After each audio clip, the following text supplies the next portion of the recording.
حضور نبی کریم علیہ السلام کے معجزۂ معراج کے حوالے سے غالباً آج ہم تیسرے جمعے پر گفتگو کر رہے ہیں، اور ہماری گفتگو پچھلے جمعۃ المبارک پر میرے آقا کریم علیہ السلام کے ان مشاہدات سے متعلق تھی، آبزرویشنز، مشاہدات جو اس سفر معراج میں آپ کو دکھائے گئے ہیں۔ قرآن مجید یہ فرماتا ہے کہ انبیاء کرام کو اللہ تعالیٰ اپنی نشانیاں دکھاتا ہے، لِنُرِيَهُ مِنْ آیَاتِنَا الْكُبْرَى،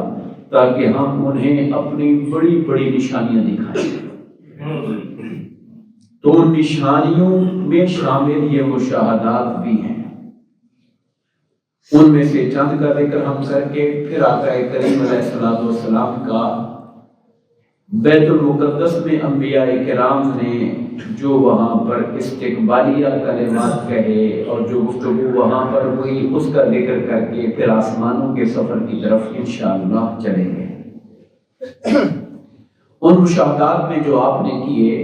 ان میں سے ہم نے کچھ کا ذکر پیچھے کیا تھا، اسی حدیث پاک کے تسلسل میں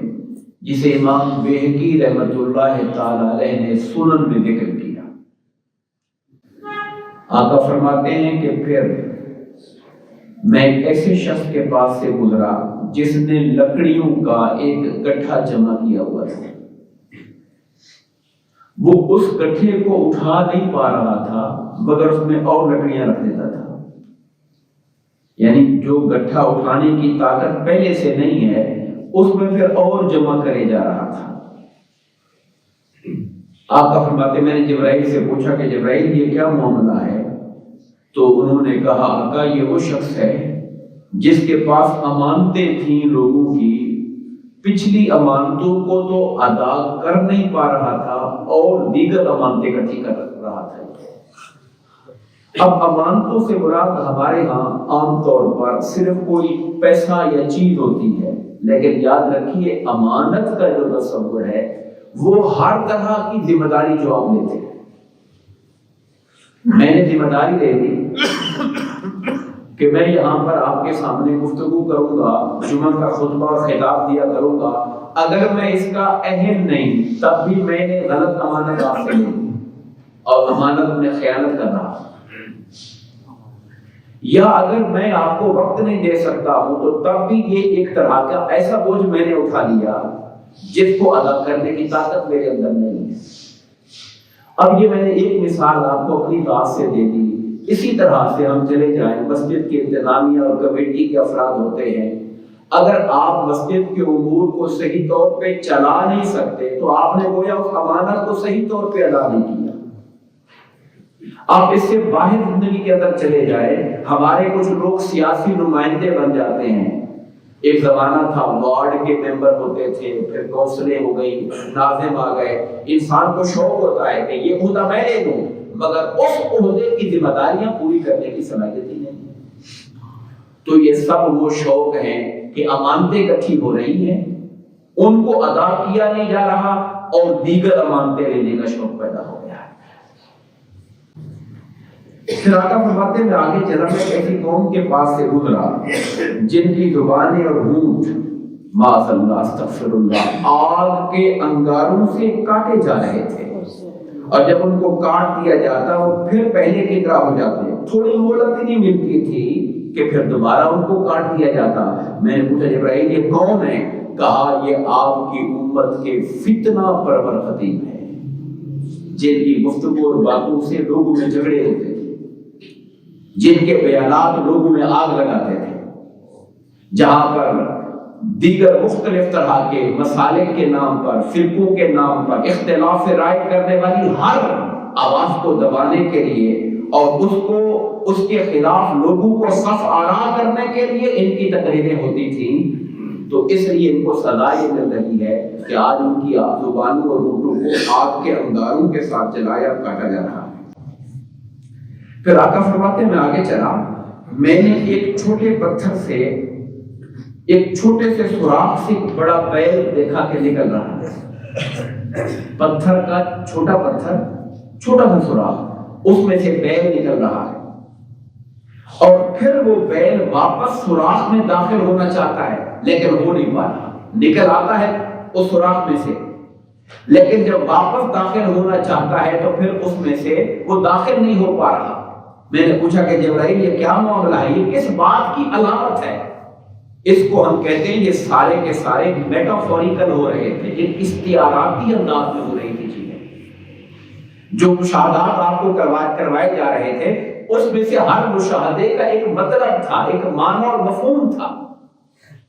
تو کہا یہ جو میں دیکھ رہا ہوں کہ چھوٹے پتھر سے سوراخ سے بیل نکلتا ہے اور پھر بیل واپس جانا چاہتا ہے سوراخ کے اندر، داخل نہیں ہو پا رہا، معاملہ کیا ہے؟ تو جبرائیل امین نے کہا کہ یہ وہ شخص ہے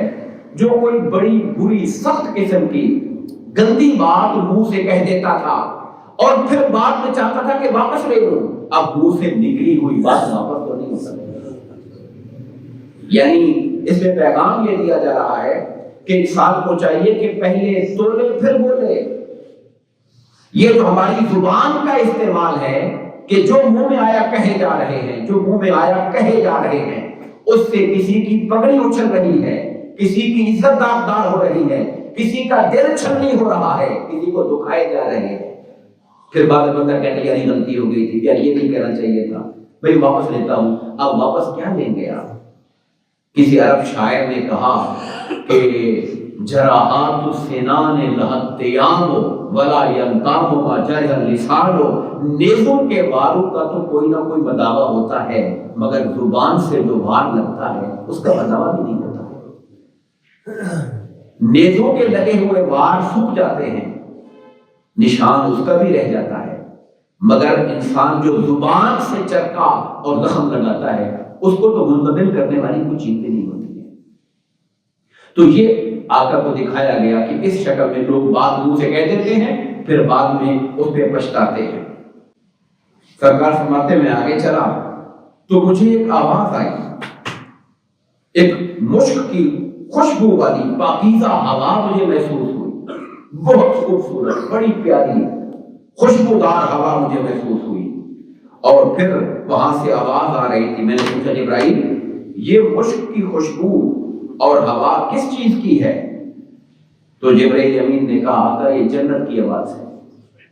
اور یہ ہوا اور خوشبودار ہوائیں بھی جنت کی طرف سے آ رہی ہیں۔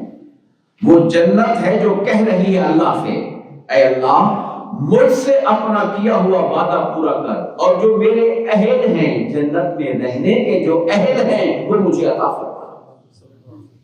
جنت کہہ رہی ہے باری تعالیٰ میری خوشبو، میرا ریشم، میرا سندس، میرا استبرق اور میرے مرجان، میرے مونگی، میرا سونا، میرے چاندی، میری نہریں دودھ کی، شہد کی، پانی کی، شراب طہور کی، ان کی ہر چیز کمال پر پہنچی ہوئی ہے۔ پروردگار تو نے وعدہ کیا تھا کہ یہاں تیرے اندر رہنے والے دوں گا، وہ رہنے والے مجھے عطا فرما دیں۔ اس پہ اللہ پاک فرماتا ہے کہ اے میری جنت، ہر مسلم و مسلمہ، ہر مومن و مومنہ، اعمال صالحہ کرنے والے جو میرے ساتھ کسی کو شریک نہیں کریں گے، جو مجھ سے ڈریں گے میں ان کو امان دوں گا، جو مجھ سے سوال کریں گے میں ان کو عطا کروں گا، جو مجھے قرض حسنہ دیں گے میں انہیں اس کا بدلہ دوں گا، میں اپنے وعدے کے خلاف نہیں کرتا، تیرے اہل تجھے عطا کروں گا میں۔ جنت اس پہ راضی ہو گئی اللہ۔ میں آگے میرا گزر ہوا، میں نے بڑی بدبودار قسم کی ہوا آئی اور ایک آواز مجھے وہاں سے آ رہی، میں نے پوچھا جبرائیل یہ کہاں کی ہوا اور کہاں کی آواز ہے؟ جبرائیل نے کہا یا رسول اللہ یہ جہنم کی آواز ہے، جہنم اللہ تعالیٰ سے مطالبہ کر رہی ہے، باری تعالیٰ تو ان اہل دوزخ کو مجھے عطا فرما جن کا تو نے مجھ سے وعدہ کیا ہوا ہے، کیونکہ میرے توق، میری زنجیریں، میرے شعلے، میری گرمی اور میرے جہنم کی جو چیزیں ہیں وہ بہت وافر ہو گئے ہیں، میری گہرائی بہت زیادہ، آگ بہت تیز ہے، مجھے وہ لوگ دے جن کا تو نے وعدہ کیا تھا میرے ساتھ۔ اللہ فرمائے گا ہاں ہر کافر، خبیث، منکر، مرد و عورت میں تیرے حوالے کروں گا۔ جہنم یہ بات سن کر اللہ سے راضی ہو جاتی ہے۔ یہ وہ مشاہدات تھے جن کا بیان ہمیں مختلف کتب احادیث میں ملتا ہے، جنہیں میں نے یکجا کر کے آپ کے سامنے رکھ دیا ہے۔ اچھا بعض احادیث میں ان مشاہدات کا بیان ملتا ہے جب آقا مکہ سے بیت المقدس کی طرف چلے، راستے میں یہ مشاہدات ہو گئے، اور بعد میں ملتا ہے کہ آسمانوں کی طرف گئے تو وہاں یہ مشاہدات ہوئے۔ اب یہ ترتیب احادیث کے اندر ہمیں مختلف طرح سے ملتی ہے۔ میں نے چیز کو بیان کرنے کے لیے انہیں اکٹھا کر دیا تاکہ تمام مشاہدات ایک دفعہ آپ کے سامنے آ جائیں اور آپ ان کو سن لیں۔ پھر ہم بیت المقدس کی طرف چلتے ہیں۔ نبی پاک صلی اللہ علیہ وسلم جب بیت المقدس پہنچے، جبرائیل امین آپ کو لے کر گئے، انبیاء کرام سب پر سب موجود ہیں، مصلی امامت خالی ہے، اور جبرائیل امین نے آقا نامدار علیہ السلام کا ہاتھ پکڑا اور حضور کو مصلی امامت پہ کھڑا کر دیا۔ اور اس طرح وہ جو ہم کہتے ہیں ہمارے آقا امام الانبیاء ہیں، نبیوں کے امام ہیں، وہ مقام تھا جو اللہ نے آپ کو سفر معراج میں بیت المقدس پہ عطا فرمایا۔ پھر انبیاء کرام میں سے ابراہیم علیہ السلام اٹھے اور انہوں نے خطاب کیا، الحمدللہ الذی اتخذ ابراہیم خلیلا، سب تعریفیں اللہ کے لیے جس نے ابراہیم کو اپنا خلیل بنایا، وَآتَانِي مُلْكًا عَظِيمًا، مجھے اس نے بڑا ملک دیا، وَجَعَلَنِي أُمَّةً قَانِتًا، اس نے میری ذات کو ایک فرما بردار امت قرار دیا، اور رب کائنات نے جب مجھے آگ میں ڈالا گیا تو میری خاطر آگ کو ٹھنڈا اور سلامتی والا بنا دیا۔ انہوں نے اپنے فضائل اور مکارم کا بیان کیا۔ پھر ان کے بعد حدیث پاک کے اندر آتا ہے کہ حضرت داؤد علیہ السلام اٹھے، انہوں نے کہا الحمدللہ الذی، سب تعریفیں اللہ کے لیے ہیں جس نے مجھے حکومت کی نعمت دی، مجھ پر زبور کو نازل کیا، میرے لیے لوہے کو نرم کر دیا، پرندوں اور پہاڑوں کو میرے لیے مسخر کر دیا، اور اللہ نے مجھے وہ آواز دی کہ جب میں اللہ کی تسبیح کرتا ہوں تو پرندے اور دریا کا پانی میرے سے تسبیح کرنا شروع کر دیتے۔ یہ بات قرآن کے اندر ہے۔ پھر حضرت سلمان کے بیٹے سلیمان علیہ السلام کھڑے ہوئے، انہوں نے کہا سب تعریفیں اللہ کے لیے ہیں جس نے ہواؤں کو، جنات کو، انسانوں کو میرے لیے مسخر کیا، سرکش شیاطین کو میری قید میں دے دیا، میں ان سے جو چاہتا ہوں کام لیتا ہوں۔ مجھے اللہ نے پرندوں کی بولیاں سکھائیں اور پگھلے ہوئے تانبے کا جو چشمہ تھا میری خاطر بہایا، اور مجھے ایسا عظیم ملک دیا پروردگار نے جو مجھ سے پہلے کسی کو عطا نہیں کیا گیا۔ حضرت عیسیٰ علیہ السلام اٹھے اور انہوں نے اپنا خطبہ دیا اور کہا سب تعریفیں اللہ کے لیے ہیں جس نے مجھے تورات اور انجیل کی تعلیم دی، مجھے مادرزاد اندھوں اور برس والوں کو ہاتھ پھیر کر شفایاب کرنے کی نعمت عطا فرمائی مجھے،